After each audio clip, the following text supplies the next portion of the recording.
Nggih, Bu, dengan Bu Eka. Oh, nggih. Baik, saya izin share screen terlebih dahulu.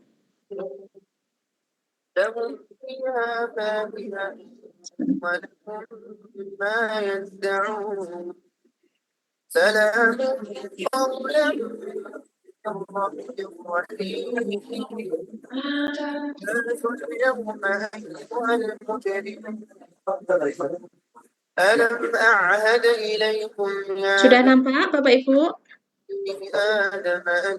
Belum, Bu, masih gelap. Masih muter-muter, Bu. Oh, sampun, Bu. Sudah ya. Sudah, nggih.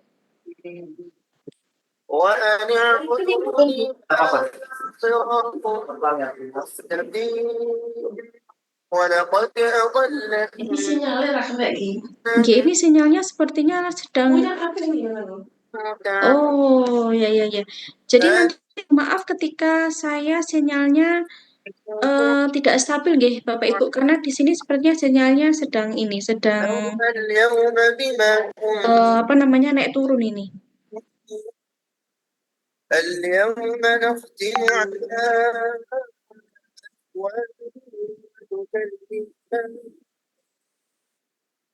Oke, baik. Untuk hari ini kita akan membahas tentang uji persyaratan data, di mana ketika Bapak Ibu sudah melakukan di bab 3, di situ dituliskan analisis data. Ya, analisis data itu berarti nanti yang dimasukkan di situ ada yang namanya analisis univariat, kemudian ada yang namanya analisis bivariat. Nah, ketika kita berada di analisis bivariat, di situ harus ada yang pertama kali uji persyaratan data. Dan uji persyaratan data ini yang pertama adalah uji normalitas ini. Bapak Ibu, suara saya putus-putus? Jelas, Bu. Baik, terima kasih. Karena ini kok tidak stabil dosanya di sini. Nah, untuk uji normalitas ini merupakan pengujian yang harus dilakukan. Oke, sebentar saya observe terlebih dahulu. Baik. Kalau misalnya Bapak Ibu menghendaki untuk direkam, silahkan Bapak Ibu yang merekam langsung. Baca.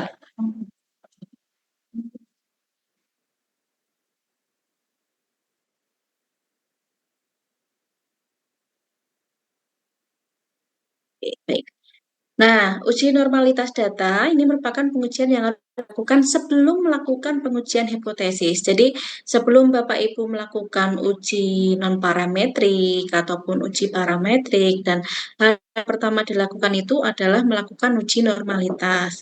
Dan normalitas di sini bertujuan untuk data yang dikumpulkan ini berdistribusi normal atau diambil dari populasi normal. Nah, dikatakan dia datanya distribusi normal apabila tidak mempunyai perbedaan yang signifikan atau yang bagus dibandingkan dengan normal data. Nah, jika menggunakan uji statistik, ini biasanya kalau saya menggunakannya uji Kolmogorov-Smirnov. Jadi nanti kita bisa memasukkan di SPSS langsung. Nah, dikatakan berdistribusi normal itu jika nilai signifikansi itu lebih dari atau sama dengan 0,05. Nah, sebaliknya bagaimana? Jika sebaliknya itu ternyata nilai signifikansinya kurang dari 0,05, maka variabel ataupun data yang kita pakai itu dinyatakan tidak normal. Jadi ini rumusnya berbeda dengan uji parametrik ataupun uji non-parametrik ya Bapak Ibu. Kalau uji non-parametrik, uji parametrik, uji korelasi, itu dikatakan dia berhubungan ketika nilai signifikasinya kurang dari 0,05. Nah, kalau uji normalitas dikatakan dia normal apabila nilai signifikasinya dari variabel itu lebih dari 0,05 gitu. Nah, di sini ada pembagian uji normalitas. Nah, uji normalitas ini secara umum dinyatakan bahwa normalitas itu dapat dinilai dengan berbagai cara yang jika dikelompokkan pada dasarnya ada 2 kelompok.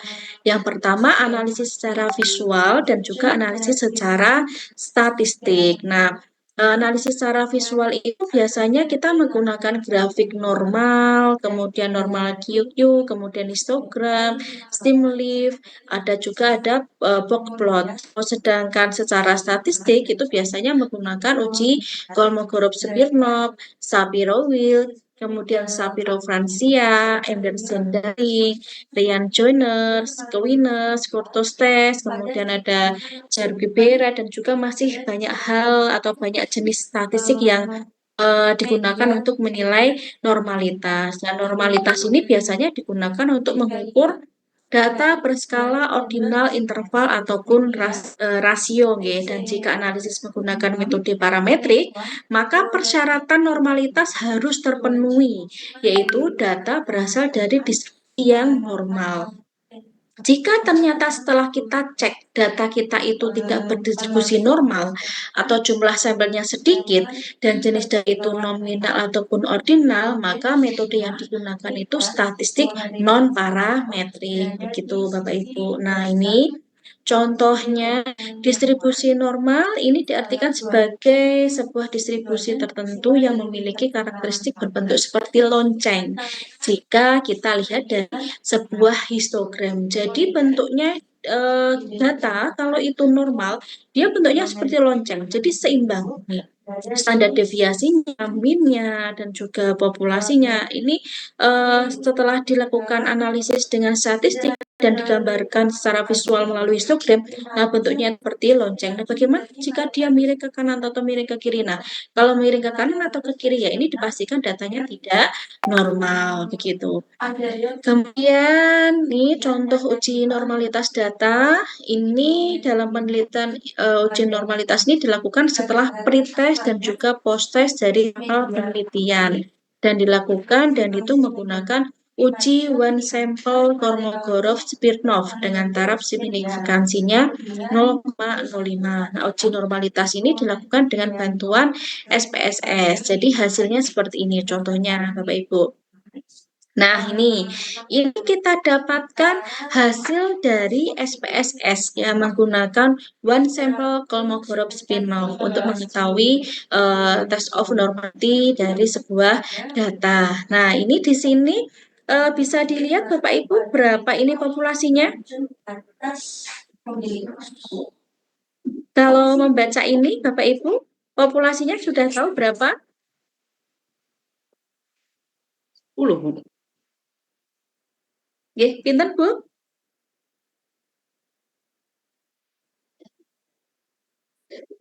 Sambil 10 belajar ya? membaca data ini. Iya, betul sekali, Li. 10. Jadi kita lihat dari DF-nya di sini. Nah, ini 10. Pretest 10, post-test juga pasti 10.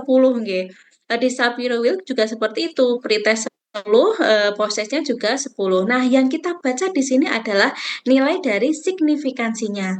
Baik itu Kolmogorov-Smirnov dan juga Shapiro-Wilk. Nah, di sini pasti ada pertanyaan, mana yang kita baca antara Kolmogorov dan juga Shapiro-Wilk dengan populasi 10. Nah, Bapak Ibu, jadi perlu kita berikan garis bawah dan kita catat untuk sampel besar lebih dari 50 responden, ketika kita menggunakan normalitas data, itu yang kita baca adalah Kolmogorov-Smirnov.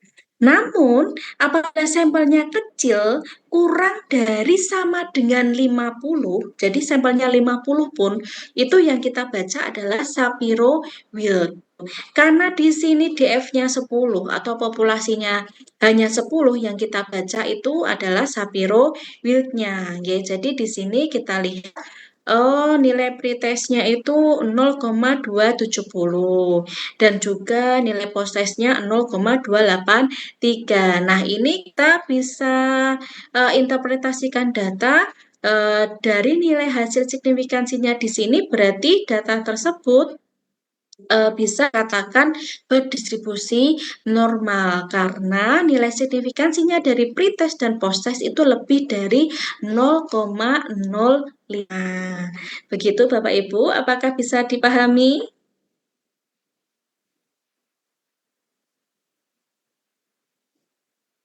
Oke, nanti kalau dengan Bu Lili ini.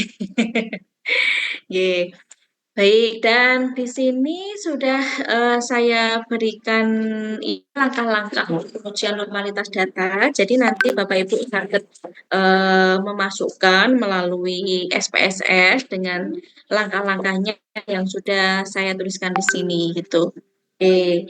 Nah, dan jadi kita langsung saja nih Bapak Ibu. Nah, nanti setelah dimasukkan nanti akan muncul seperti ini di SPSS Bapak Ibu gambarnya. Dan di situ kita klik analyze, kemudian kita klik descriptive statistik, kemudian kita klik explore. Nah, langkah selanjutnya bagaimana yang akan muncul? Ketika kita klik explore, maka di situ akan muncul kotak dependent list ya. Dan di sini atau kotak explore ya. Dan di sini kita harus masukkan misalnya itu tadi penelitian yang berkaitan dengan berat badan. Jadi variabel berat badan itu kita masukkan ke kotak dependent list. Jadi ini kita masukkan ke sini. Kemudian kita ketik plot. Kalau sudah kita ketik plot, nanti di situ akan keluar bentuk seperti ini. Nah, ketika kita klik normality plot with test, ini kita gambarnya seperti ini ya kalau yang di plotnya. Nah, ini kita klik normality plot with test. Jadi di sini nanti ada normality plot dan itu belum ada centangnya. Nanti kita centang. Setelah kita centang, kita klik continue. Nah, nanti akan muncul output seperti ini. Nah, hasilnya akan seperti ini. Begitu ya Bapak Ibu. Nah, kemudian saya lanjutkan dari uji normalitas data, kita masuk ke uji homogenitas. Nah, uji homogenitas ini merupakan satu prosedur uji statistik yang dimaksudkan untuk memperlihatkan bahwa dua atau lebih kelompok data sampel itu berasal dari populasi yang memiliki variansi yang sama. Contohnya adalah ketika Bapak Ibu melakukan penelitian pada pasien yang mengalami nyeri lutut. Nah, setelah dilakukan normalitas data, dilakukan uji homogenitas. Nah, ini karena homogenitas ini juga digunakan untuk prasyarat analisis selanjutnya, begitu. Nah, apakah data kita ini ataupun responden ini memiliki variansi yang sama atau tidak? Nah, nih, misal pada analisis regresi, persyaratan analisis yang dibutuhkan itu galat regresi untuk setiap pengelompokan berdasarkan variabel terikat memiliki variansi yang sama. Jadi, dapat dikatakan bahwa uji homogenitas ini bertujuan untuk mencari tahu apakah dari beberapa kelompok data penelitian ini memiliki variansi yang sama ataupun tidak. Nah, dengan kata lain, homogenitas ini berarti bahwa himpunan data yang kita teliti ini memiliki karakteristik yang sama. Nah, ini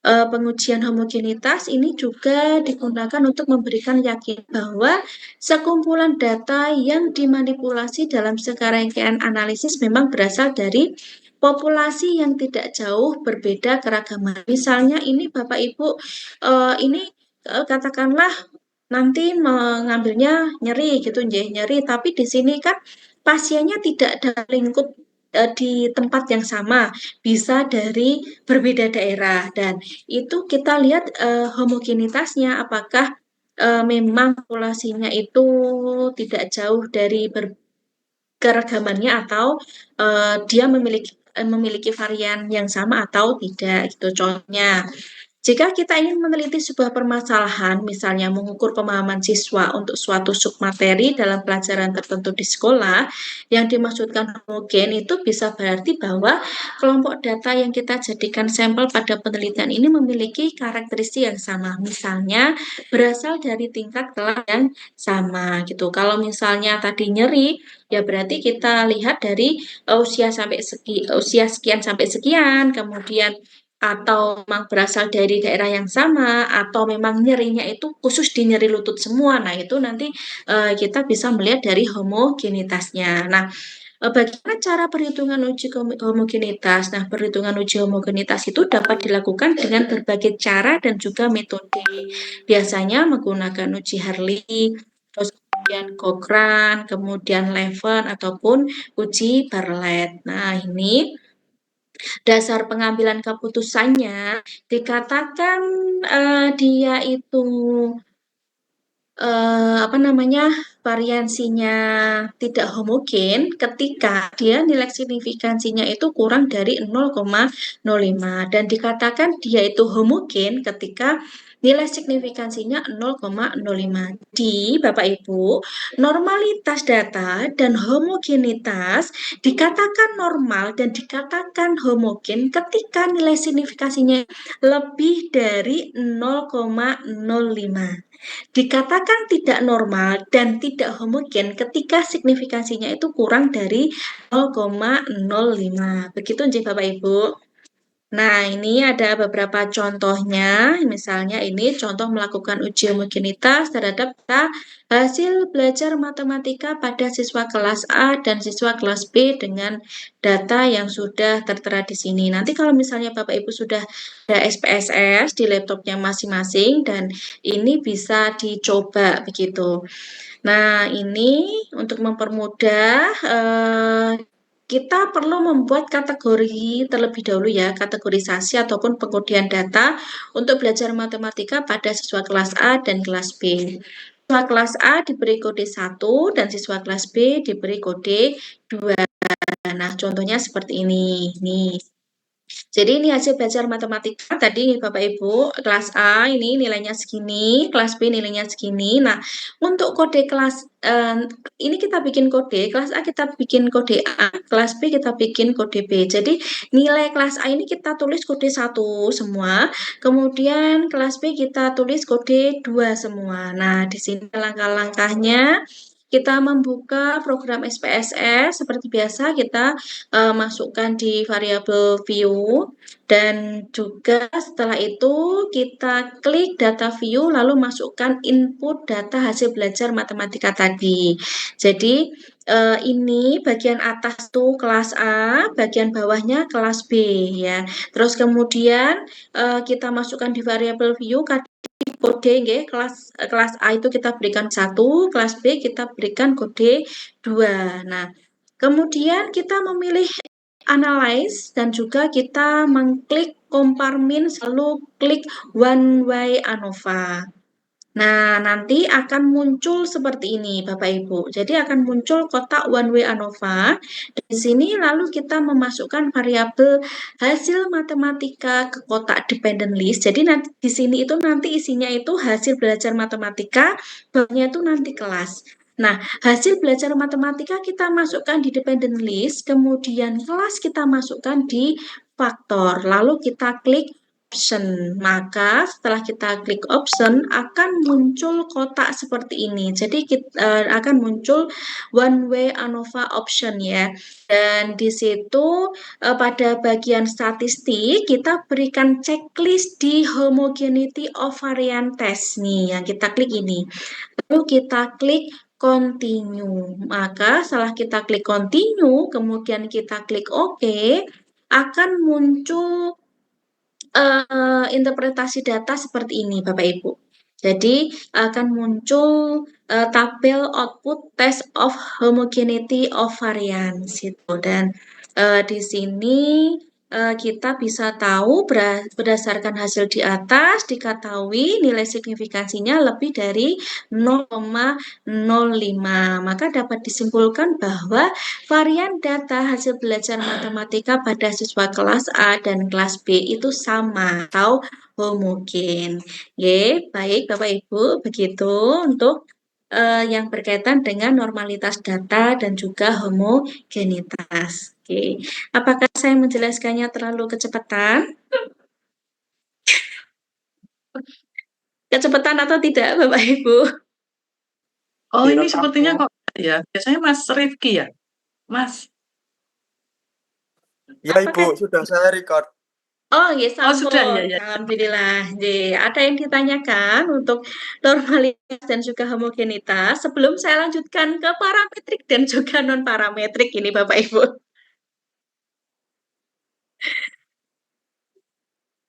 Ini Ibu, langsung ke contoh kasusnya aja.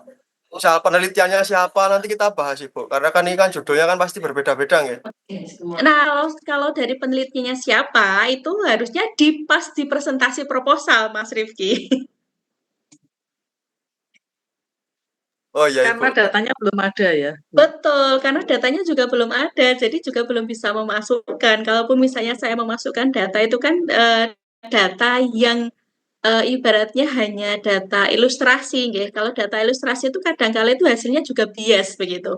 Jadi Bapak Ibu, jadi begini, bagaimana kalau misalnya datanya itu normal, datanya tidak normal. Jadi sebenarnya yang mempengaruhi data normal ataupun tidak normal itu jumlah responden itu juga mempengaruhi. Jika kita jumlah respondennya itu terlalu sedikit, ketidaknormalan data itu pasti akan terjadi begitu. Misalnya ini kan masuknya ke eksperimental semua nggih Bapak Ibu nggih, baik itu one group, two group ataupun three group begitu. Tapi kan yang diambil 10 atau 15 dikasih terapi A, 10 atau 15 dikasih terapi B, misal 10 atau 15 dikasih terapi gabungan gitu. Dan itu antara A, B, dan C itu nanti ketika normalitaskan data pasti ada salah satu di antara kelompok itu yang tidak normal begitu. Karena jumlahnya masih terlalu sedikit. Nah, beda dengan ketika si kelompok A itu ada 60, kelompok B 60, kelompok C 60, itu datanya pasti akan normal begitu Bapak Ibu. Oke. Baik, ini saya lanjutkan ke analisa data ya. Bagaimana? Ini Ya, Bu, lanjut. Pak Ido kayaknya kok pikir ini. Bingung, Bu. Banyak bingungnya, Bu, ini.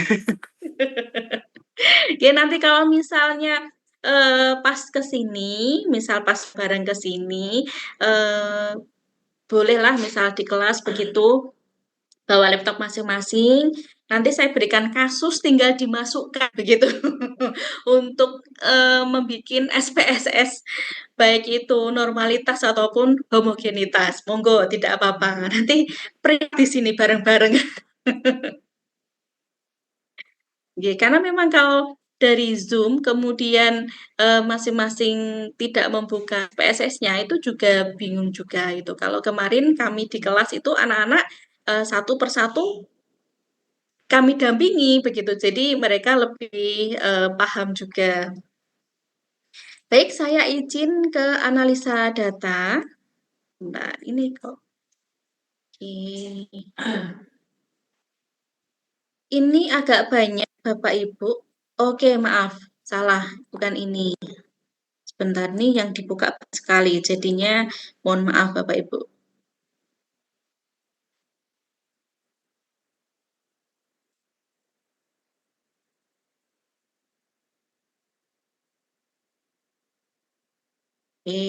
Baik, sudah terlihat Bapak Ibu? Sudah, Bu. Baik. Ini ada 86 slide ya Bapak Ibu. Banyak sekali Bu Jusnur. Ya begitu Bapak Ibu. Ketika kita membahas tentang statistik itu banyak sekali. Nah, oke. Baik. Nah, ini analisis data. Analisis data kemarin sudah sempat saya singgung. Tujuannya memang di situ untuk menjelaskan sebab akibat dari sebuah fenomena, kemudian menghubungkan penelitian dengan dunia nyata, kemudian memprediksi fenomena nyata berdasarkan penelitian, menemukan jawaban terhadap permasalahan, kemudian membuat kesimpulan berdasarkan masalah, serta dengan analisis data itu kita juga mempelajari sebuah masalah gitu. Nah, ini ada tekniknya, teknik analisis menurut jenis datanya. Itu ada analisis kuantitatif dan juga analisis kualitatif. Kemarin juga sudah saya singgung. Ini saya singgung lagi ya Bapak Ibu. Siapa tahu nanti Bapak Ibu melanjutkan studi S2 atau mungkin bahkan ke S3 gitu nggih. Nah, teknik analisis data dari analisis kuantitatif, dikatakan kuantitatif itu data itu berupa angka atau bisa diangkakan. Misalnya pengaruh kenaikan harga BBM terhadap inflasi. Ini kan juga dalam bentuk data bukan pengaruh BBM yang dioplos jadi satu nggih Bapak Ibu. Nah, kemudian perbedaan prestasi belajar mahasiswa pria dan wanita ini juga bisa berupa data angka dan bisa diangkakan. Persepsi guru terhadap program sertifikasi ini juga berupa angka ataupun bisa diangkakan.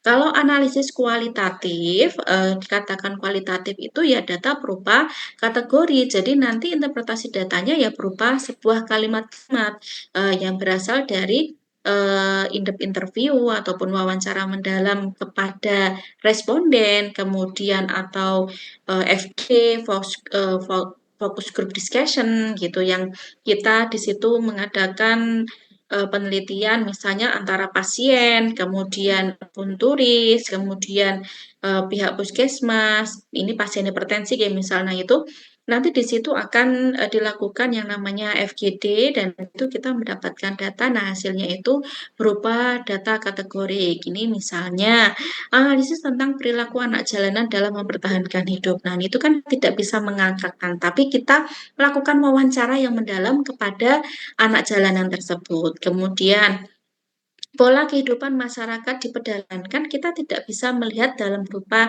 angka. Nah, tapi di situ kita bisa mengkorek lebih lanjut atau kita bisa menggali lebih dalam terkait dengan kehidupan masyarakat pedalaman melalui interview tadi. Kemudian contoh lainnya sikap hidup masyarakat petani di Indonesia ini juga di dalam data yang berupa data kualitatif begitu. Nah, analisisnya kemarin kalau analisis kuantitatif itu ada yang namanya analisis deskriptif, ada analisis inferensial. Analisis inferensial ini meliputi analisis statistik parametrik dan juga non parametrik. Jadi analisis statistik parametrik ini misalnya ada analisis komparasi, ada analisis korelasi. Non parametrik pun juga seperti itu. Dia di situ ada komparasi dan juga ada korelasi. Dan ini analisis deskriptif. Kalau analisis deskriptif ya kita bisa melihatnya dari kategori si respondennya, baik itu umur, pendidikan, jenis kelamin, pekerjaan, kemudian penyebab dari sakitnya, lemah sakitnya, dan di analisis deskriptif ini kita juga bisa melihat tendensi sentralnya ya dari mean, median, modus, kemudian penyebaran datanya dari standar deviasi, varian, range, kemudian koefisien variasi, dan penyajian datanya itu juga bisa berupa tabel ataupun gambar ataupun grafik. Nah, kalau analisis komparasi, ini membandingkan kondisi dua kelompok atau lebih. Misalnya, perbedaan hasil belajar antara mahasiswa pria dan wanita, perbedaan harga sembako sebelum dan sesudah kenaikan harga BBM, atau lagi perbedaan sebelum dan sesudah dilakukan atau perbedaan penurunan tekanan darah sebelum dan sesudah dilakukan akupuntur, misalnya seperti itu.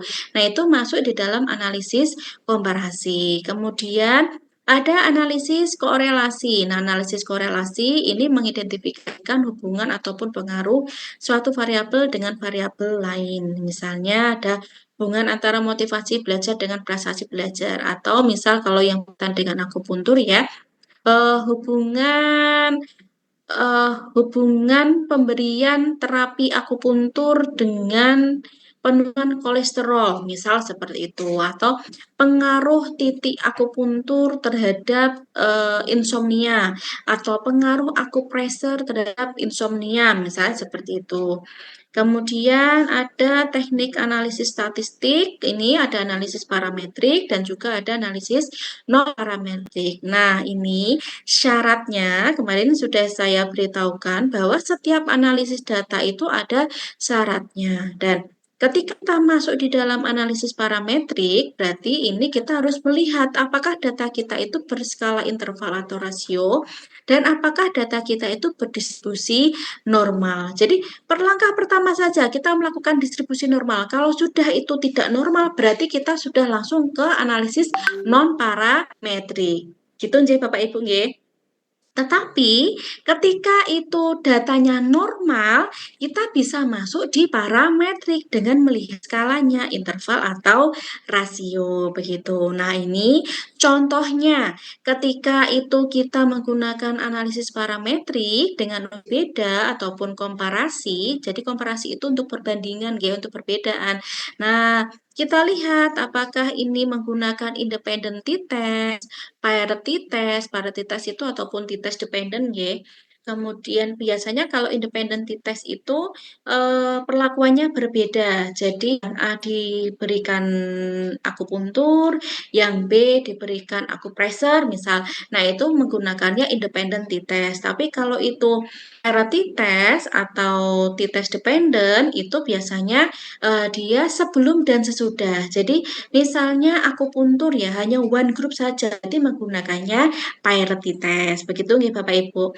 Atau uji beda, misalnya menggunakan analisis ovarian, ANOVA atau analisis conference, ANCOVA begitu. Nah, itu juga bisa. Jadi komparasi itu ada berbagai banyak hal, ada di independent test, parity test, ANOVA, ada ANCOVA. Kemudian uji korelasi, kalau itu masuk di dalam analisis parametrik, ya kita lihat itu uji korelasi product moment, korelasi parsial, dan juga analisis regresi. Nah, pada waktu kita masuk di non-parametrik, berarti kita lihat di situ, udah kalau itu tidak normal, ya sudah kita langsung ke non-parametrik ya, tapi di sini juga lihat juga skalanya nominal dan juga ordinal. Jadi kalau uji beda, misalnya komparasi ya kita menggunakannya Chi kuadrat, Kolmogorov-Smirnov, Mann-Whitney, kemudian Wilcoxon, kemudian Kruskal-Walsh, kemudian Friedman, dan juga masih banyak lainnya. Kalau misalnya uji korelasi,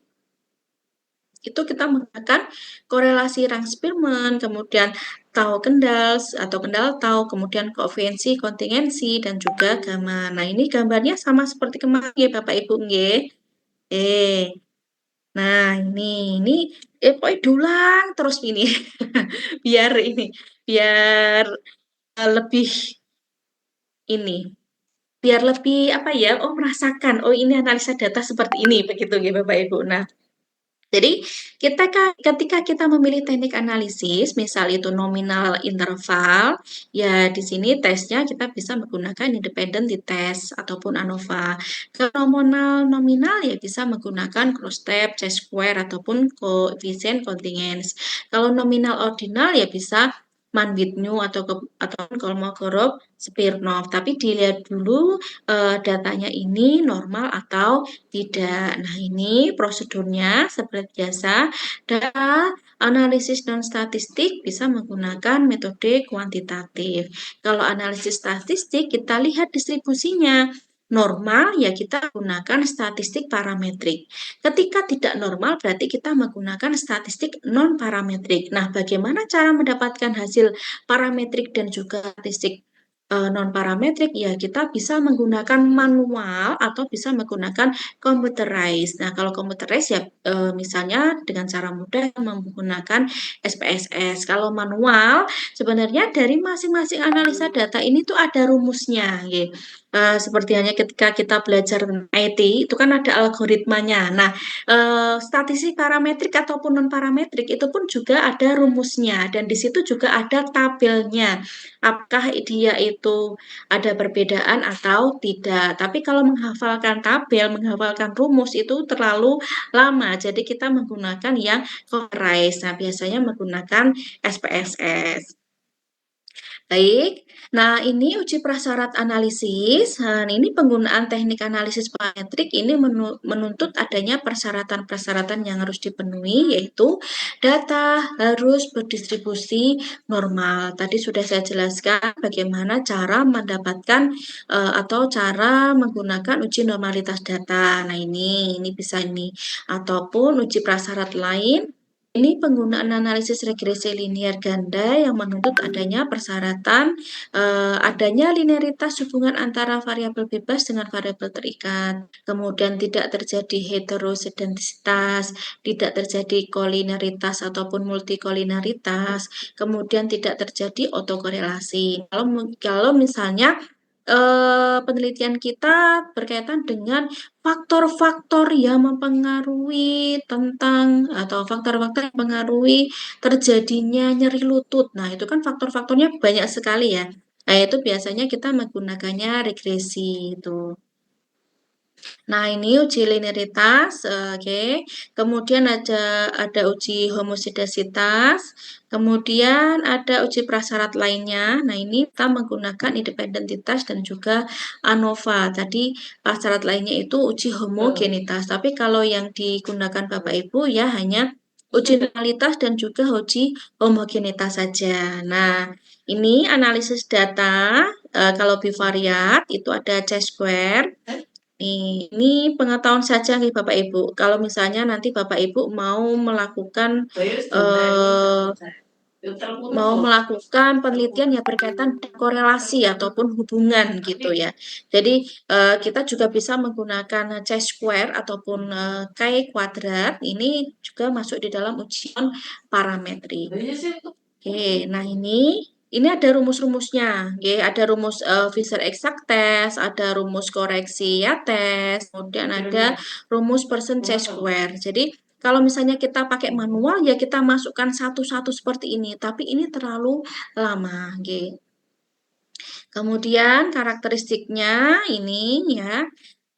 Tujuannya ya untuk menguji perbedaan proporsi atau presentasi antara beberapa kelompok data dan kemudian digunakan untuk mengetahui hubungan antara variabel kategorik dan juga variabel kategorik lainnya begitu. Kemudian ini ada syaratnya. Kalau C-square itu di situ ada tabel ininya ya, ada tabel kontingensinya. Nah, biasanya tabelnya itu entah itu 2 kali 2 atau 2 kali K gitu. Ini misal 2 kali 3 maka jumlah selnya dengan frekuensi harapan kurang dari 5 tidak boleh lebih dari 20%. Jadi dia ada syaratnya. Ketika di situ kita menggunakan tabel 2 kali 3 misalnya pengetahuan responden terhadap hipertensi. Kalau pengetahuan itu kan berarti ada baik, kurang, baik, cukup, kurang gitu nggih. Kalau hipertensi kan di situ ada hipertensi dan tidak hipertensi, misal ya kita ambil 2 saja gitu.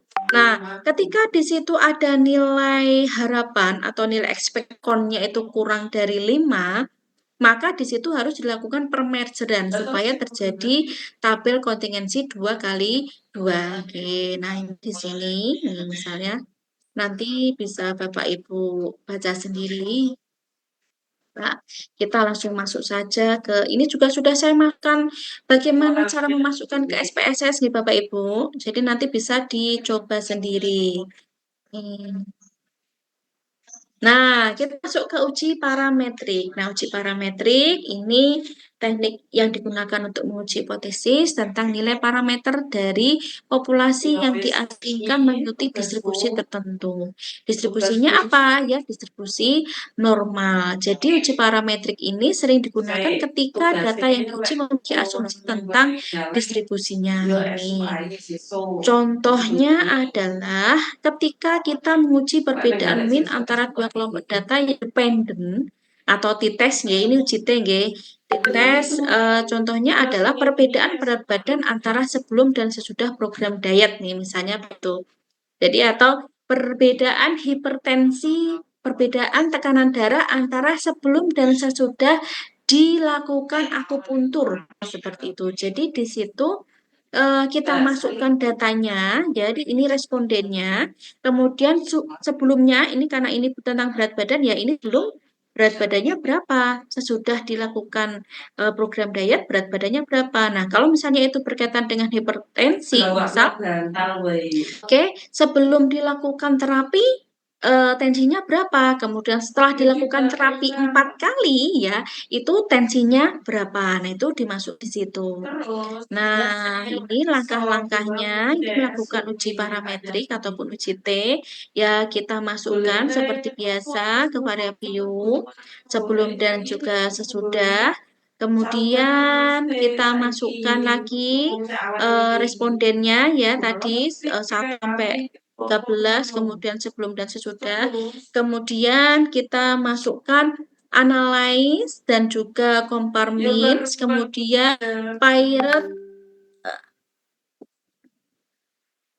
pirate sampel t-test gitu, kita masukkan di situ. Nah, nanti akan muncul gambar seperti ini, Bapak Ibu. Nah, di sini, nah nanti di sini sebelum dan sesudah dimasukkan di pirate variable, gitu, Bapak Ibu. Nah, kemudian nanti akan muncul hasil uji tes berpasangan seperti ini. Nih, ini kita bisa ketahui kesimpulannya apa sih?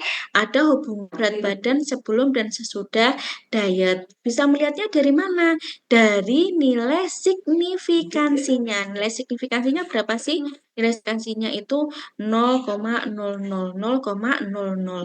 Berarti di situ nilai signifikansinya atau p-value-nya kurang dari 0,05. Berarti ada perbedaan antara berat badan sebelum dan sesudah dilakukan program diet. Begitu Bapak Ibu. Jadi kita tekankan lagi, ketika kita masuk di uji parametrik, itu nilai signifikansinya atau katakan dia ada perbedaan atau tidak ya. Dikatakan perbedaan apabila nilai signifikansinya atau p-value-nya kurang dari 0,05. Dikatakan tidak ada perbedaan ketika nilai signifikansinya lebih dari 0,05. Baik, sampai di sini ada pertanyaan? Sebelum saya lanjutkan.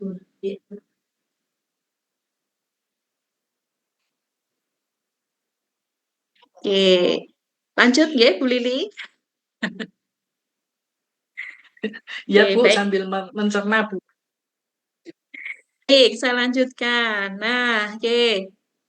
Kemudian ini kan kita masuk ke uji t-test dependent atau pirate t-test. Nah, kita masuk ke uji t-test independen. Nah, apa sih uji t-test independen? Uji t-test independen itu digunakan untuk membandingkan rata-rata antara dua kelompok yang independen atau tidak berhubungan satu sama lain.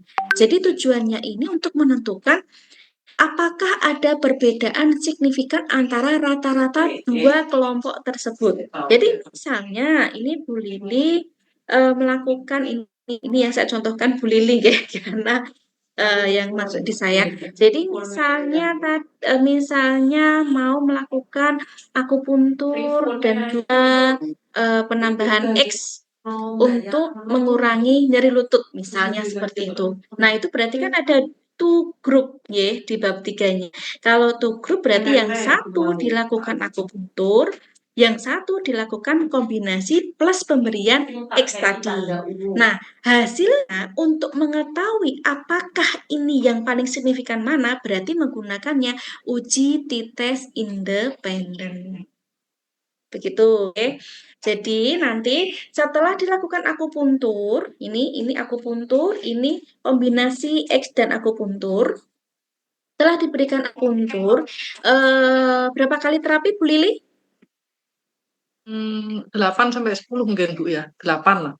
Ye, 8 8 itu biasanya sudah tampak hasilnya gitu. Misalnya 8 kali terapi. Nah, hasil dari 8 kali terapi ini berapa? Kemudian hasil dari kombinasi 8 kali juga kan pastinya harus sama Nah, itu berapa? Itu nanti dilakukan uji t-test independen begitu. Tetapi sebelumnya yang masing-masing uji ini juga harus dilakukan pengujian t-test t-test dependent atau parent t-test sebelum dan sesudah dilakukan akupuntur, sebelum dan sesudah dilakukan kombinasi gitu. Jadi maksudnya t-test independen itu digunakan untuk mengetahui yang mana sih yang lebih lebih efektif untuk mengurangi nyeri lututnya. Misalnya seperti itu. Oke. Terus ini contohnya peningkatan kekuatan otot kelompok kontrol tanpa pelatihan dan kelompok perlakuan dengan pelatihan angkat angkat besi atau angkat apa begitu. Nah, itu kita masukkan tes akhirnya saja yang dimasukkan di situ. Jadi nanti dimasukkan ini kelompok kontrol, ini kelompok perlakuan. Nah, ini kemarin sudah saya jelaskan Bapak Ibu cara menuliskan kalau di SPSS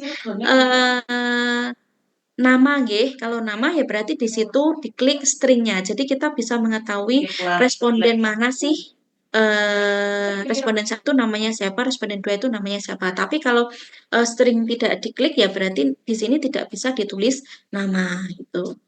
Nah, ini langkah-langkahnya.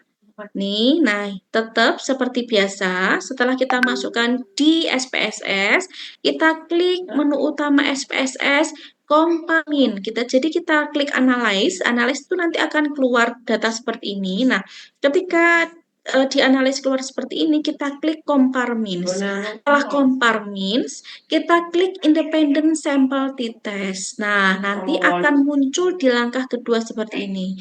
Nah, setelah langkah kedua, nanti kita memilih variabel tes akhir ya, untuk tes variabel dan memilih variabel kelompok untuk grouping variabel. Jadi tes akhir kita masukkan di tes variabel, kemudian kelompok tadi pengkodean ya, itu kita masukkan di grouping variabel. Nah, nanti akan muncul seperti ini. Begitu, Nj.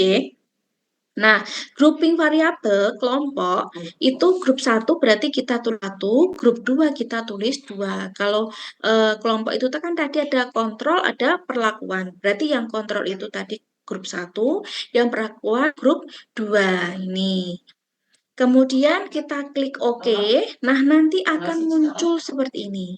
Nah, ini tabel di samping menunjuk kedua kelompok memiliki masing-masing 15 sampel. Dari N-nya, jumlah N-nya bisa diketahui bahwa nilai kontrol itu 15, nilai perlakuan itu 15. Dan di situ juga terlihat nih min-nya, rata-rata min-nya 24,67 dan 29,87. Dari hasil min-nya saja sudah bisa terlihat mana yang lebih tinggi. Yang lebih tinggi itu yang dari perlakuan. Sebenarnya dari min-nya saja ini kita sudah melihat yang lebih efektif itu mana sih untuk meningkatkan kekuatan otot ya, berarti dengan perlakuan tadi ya, dengan pemberian dumbbell ataupun angkat ini ya, apa ya, yang kecil, yang 2 kilo, 3 kilo, 4 kilo, 5 kilo itu. Nah, itu.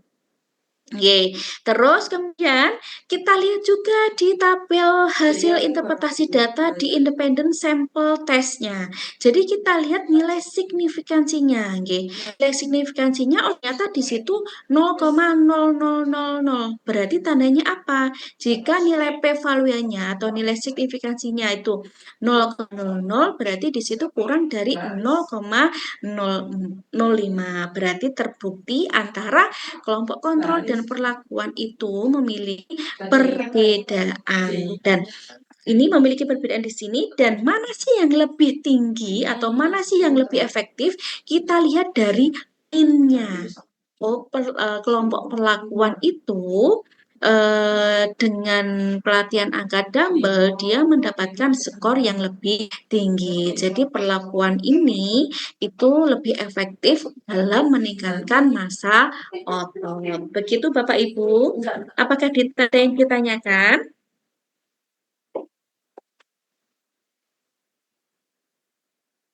Oke, belum. Jika belum, kita masuk ke uji ANOVA. Dua ini apalagi Pucusuno.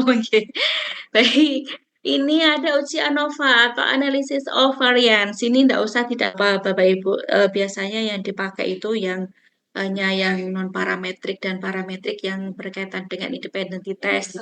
Nah, ini pengetahuan. Siapa tahu nanti Bapak Ibu juga mau menggunakan uji ANOVA begitu. Nah, uji ANOVA di sini ini salah satu uji parametrik yang berfungsi juga membedakan nilai rata-rata lebih dari 2 kelompok data dengan cara membandingkan variansinya. Nah, ini jadi kita bisa melakukan ujian berulang kali sesuai dengan kombinasi yang mungkin, dan bila menggunakan uji T berulang juga akan meningkatkan inflasi nilai alfa, artinya akan meningkatkan peluang hasil yang keliru. Jadi kalau misalnya ini lebih dari 2 kelompok nih Bapak Ibu, misal ada 4 kelompok atau 5 kelompok, bisa. Kita kalau melakukan eksperimental itu kadangkala tidak hanya 2 atau 3, kita bisa lebih dari itu. Jadi kita membandingkan mana sih yang lebih efektif gitu di eksperimental yang kita pakai gitu. Nah, ini prinsip dari ANOVA. Ini telah kita melakukan telaah variabilitas data ya menjadi dua sumber variasi. Ada variasi dalam kelompok atau within dan juga ada variasi antar kelompok atau between.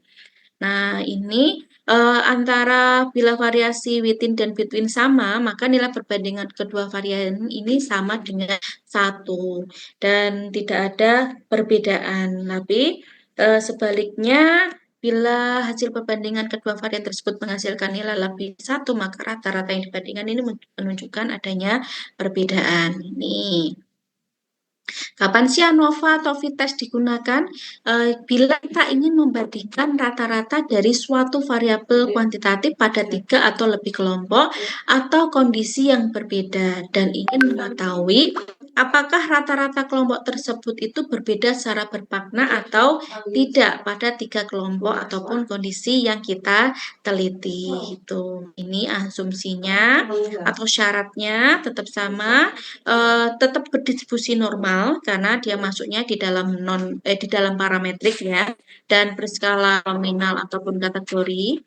Dan variabel independennya ini juga sering disebut sebagai faktor begitu. Kemudian variabel dependennya ini berskala numerik baik itu rasio ataupun interval. Ini contoh kasusnya, nanti bisa Bapak Ibu baca dan juga dilakukan. Nih. Nah, kita masuk di uji non-parametrik. Nah, uji non-parametrik ini merupakan analisis statistik yang tidak memerlukan asumsi terdistribusi normal untuk ujinya. Jadi nanti di bab 3-nya, karena itu masih proposal, dianalisis univariat dianalisa data 1, analisis univariat digunakan untuk mengetahui distribusi frekuensi dari karakteristik responden, misalnya A, B, C, E, F, G, misal begitu. 2, analisis bivariat. Analisis bivariat sebelum dilakukan analisis bivariat dilakukan uji normalitas data. Kemudian uji homogenitas data. Kemudian yang ketiga, setelah diketahui uji normalitas data, ketika data itu berdistribusi normal, maka yang kita gunakan adalah uji parametrik dengan menggunakan uji t-test ataupun independent t-test. Namun, jika datanya itu tidak normal, maka kita akan menggunakan uji non-parametrik, yaitu Mann-Whitney ataupun Wilcoxon. Begitu, nanti dituliskan begitu nih Bapak. Karena kalau di bab 3 itu kan masih dalam teori ya. Jadi tetap diberikan sumbernya. Nanti sumbernya itu dimasukkan ke Mendeley. Bapak Ibu bisa menggunakan buku metodologi penelitian banyak sekali ya. Ada dari Ari Kunto, ada dari Sugiono, itu banyak yang membahas tentang analisis data begitu. Atau mungkin lainnya noto itu juga bisa gitu. Nah, nanti setelah dimasukkan di situ, baru dituliskan sumbernya. Nah, ketika Bapak Ibu sudah melakukan penelitian dan hasil datanya itu tidak normal, masukkan lagi di bab 3-nya, di bawahnya. Setelah dilakukan analisis data dari uji normalitas data, dari sampel yang misalnya dari sampel yang didapatkan data ternyata tidak normal, maka penelitian dalam skripsi ini menggunakan uji non parametriknya sih gitu. Nanti biasanya kalau bimbingan saya arahkan seperti itu. Jadi di proposal itu semua masih dalam hal teori, tetapi ketika sudah masuk skripsi, kalimat-kalimat yang ada kaitannya dengan proposal itu harus diganti dengan kalimat skripsi karena kita sudah melakukan gitu. Kalau kalimat proposal itu akan gitu. Nah, itu harus dihilangkan karena itu sudah dilakukan dan itu masuk di bab 4 dan juga di bab 5. Nah, uji non parametrik itu yang pertama itu ada uji Mann-Whitney. Nah, uji Mann-Whitney atau Whitney ya. Uji ini merupakan uji non parametrik yang dapat digunakan sebagai uji alternatif untuk uji t-test independen. Jadi uji Mann-Whitney itu untuk membandingkan median antara dua kelompok independen dan ini juga tidak tergantung pada asumsi tentang distribusi normal. Jadi tadi yang t-test independen alternatifnya adalah uji Mann-Whitney. Kemudian kalau uji test dependent atau pair t-test berarti kita menggunakannya uji Wilcoxon gitu. Kemudian ada uji permutasi, nggih. Ini juga masuk di dalam metode non-parametrik. Nah, kita masuk di Mann-Whitney test atau U-test. Ini dengan U-test ya. Dan ini merupakan metode non-parametrik yang digunakan untuk menguji hipotesis tentang beda dua rata-rata populasi ya dengan data independen. Data independen ini merupakan data yang berasal dari dua sampel seperti yang Bapak Ibu lakukan kan. Sebenarnya itu sama ya, tapi perlakuannya yang berbeda. Tapi kalau ini misalnya sampelnya yang berbeda, misal yang satu laki-laki, yang satu perempuan, ini juga bisa kita bisa menggunakan Mann-Whitney atau independent t-test karena kalau laki-laki dan perempuan itu kan metabolisme di dalam tubuhnya itu juga berbeda begitu. Misalnya hipertensi dari perempuan dan hipertensi dari laki-laki kadangkala juga penyebabnya juga berbeda begitu. Nah, ini contohnya, ini kita lihat perbedaan tingkat kepuasan konsumen pemilik rumah antara tipe 90 dan tipe 100 misalnya ya. Kemudian kita klik analyze, kemudian kita klik non-parametric test dan kita pilih dua independent sampel. Nah, ini akan seperti ini. Jadi ketika di tes variabel list itu kita masukkan variabel kepuasan yang diuji, kemudian grupnya ini kita masukkan variabel tipe ya. Ini seperti kita memasukkan nih independent t-test sebenarnya. Dan nanti akan muncul t-test seperti ini. Nah, itu yang kita baca yang mana? Yang kita baca adalah with new-nya. Nah, di situ menunjukkan bahwa hipotesis 0 diterima karena nilai p-valuenya itu 0 lebih dari 0,05. Hipotesis 0 itu gimana sih Bapak Ibu? HA dan HO. HA itu yang diharapkan, Bu. Oh, HO itu berarti yang di satunya itu namanya. Ya, betul sekali. Ibaratnya kalau HA itu ada perbedaan, kalau HO tidak ada perbedaan. Oke, betul sekali Bu Lili. Nah, ini di sini kita lihat dari nilai p-value dari asumsi totalnya itu 0,73. Berarti di situ lebih dari 0,05. Ketika nilai p-value-nya atau nilai signifikasinya lebih dari 0,05, berarti interpretasinya itu adalah tidak ada perbedaan. Begitu nggih Bapak Ibu. Dan di situ yang diterima apa? Yang diterima ya HO-nya itu. Oke, nah kemudian ada independent sample atau Crucial Wall Styles ini masuk di ANOVA sebenarnya. Jadi dia itu uji alternatif untuk ANOVA. Gitu. Oke, ini nanti bisa dibaca sendiri yang untuk berkaitan dengan Crucial Walls ataupun para alternatif dari ANOVA. Nah, kita masuk di uji Wilcoxon. Uji Wilcoxon ini merupakan uji statistik non-parametrik yang digunakan untuk menguji hipotesis dua sampel berpasangan. Dan ini sama juga dengan paired sample t-test dalam statistik parametrik.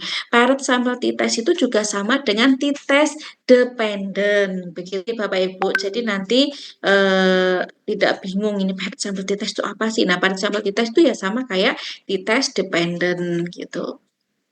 Nah, ini contohnya. Jadi kita melihat apakah karyawan itu ada kenaikan sebelum mengikuti pelatihan dan setelah mengikuti pelatihan. Jadi kalau Wilcoxon ini yaitu tadi sebelum dan sesudah gitu aja. Nah, ini seperti masih sama ya, kita masukkan dulu datanya di SPSS. Kemudian kita klik analyze, kita klik non-parametric test dan juga kita pilih to relate sample. Nanti akan muncul seperti ini. Dan di situ kita pindahkan sebelum dan sesudah ini data ini ke test pairs ini. Dan nanti kita aktifkan Wilcoxon. Jadi tes tipenya di sini kita centang, klik nih Wilcoxon. Kemudian kita klik OK. Jadi nanti kalau ini sudah masuk semua, kita klik Wilcoxon. Nah, OK-nya di sini juga akan muncul. Nah, setelah muncul, setelah OK, nah nanti akan ada output seperti ini. Nah, kalau sudah ada output seperti ini, kita bisa membaca dari hasil Wilcoxon-nya ini. Di sini nilai p-value-nya 0,03. Nah, dilihat dari 0,03 ini aja sudah bisa tampak, berarti terdapat perbedaan sebelum dan sesudah mengikuti pelatihan. Karena nilai p-value-nya kurang dari 0,05. Oke, baik Bapak Ibu, ini yang relate sample test, ya, nanti bisa dibaca sendiri. Baik, sampai di sini apakah ada pertanyaan?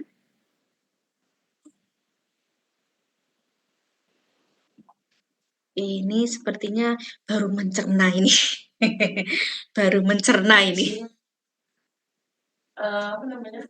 Nanti kalau ada yang masih belum paham, yang belum paham banget itu apa, suruh nyata kirim ke saya. Oke, baik. Nanti kalau misal ada yang belum paham, ya bisa dicatat. Atau mungkin nanti pas ini mawon, pas presentasi proposal. Nah, di situ akan lebih paham begitu, karena sudah langsung dengan kasusnya gitu. Misalnya, oh kasusnya A dan B itu. Nah, itu nanti kita masuk di proposal, di ini aja, di presentasi proposalnya. Nah, tujuannya presentasi proposal itu yaitu Bapak Ibu. Jadi ketika kita ujian skripsi itu kan yang ditanya tidak hanya tinjauan pustakanya, tidak hanya teori akupuntur, tetapi bagaimana cara mendapatkan analisa data seperti itu begitu. Kalau D3 kemarin kan kita ujiannya karya tulis ilmiah, kita ke kasus kan gitu. Nah, kalau skripsi itu ya ujiannya tidak hanya ke akupunturnya saja, tetapi bagaimana mendapatkan kok ini hasilnya ada perbedaan, ini hasilnya efektif akupuntur, ini hasilnya efektif cupping. Nah, itu nanti dibahas betul di tempatnya begitu. Dan itu pasti juga akan ditanyakan oleh penguji. Gitu. Begitu Bapak Ibu.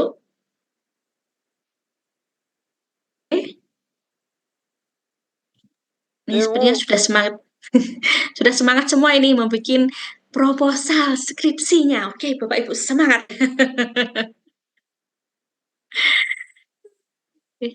Baik, nanti kalau yang bimbingan saya nanti bisa intens di grup ya Bapak Ibu. Atau mungkin nanti kalau yang bimbingan saya bisa Zoom sendiri ketika konsul. Jadi tidak hanya seorang saja, semuanya juga bisa melihat begitu. Asal dengan catatan tidak boleh plagiasi dari hasil temennya. Ya. Kalau ketahuan saya, wah saya mentolerir ini. Oke.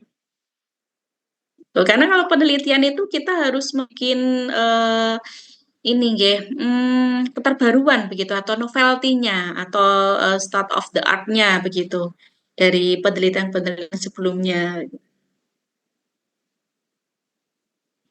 Ibaratnya sebuah penelitian itu ya membentuk rumus baru atau ilmu baru yang bisa dipakai gitu. Apalagi dalam hal yang kaitannya dengan praktisi karena ini berkaitan dengan eksperimental.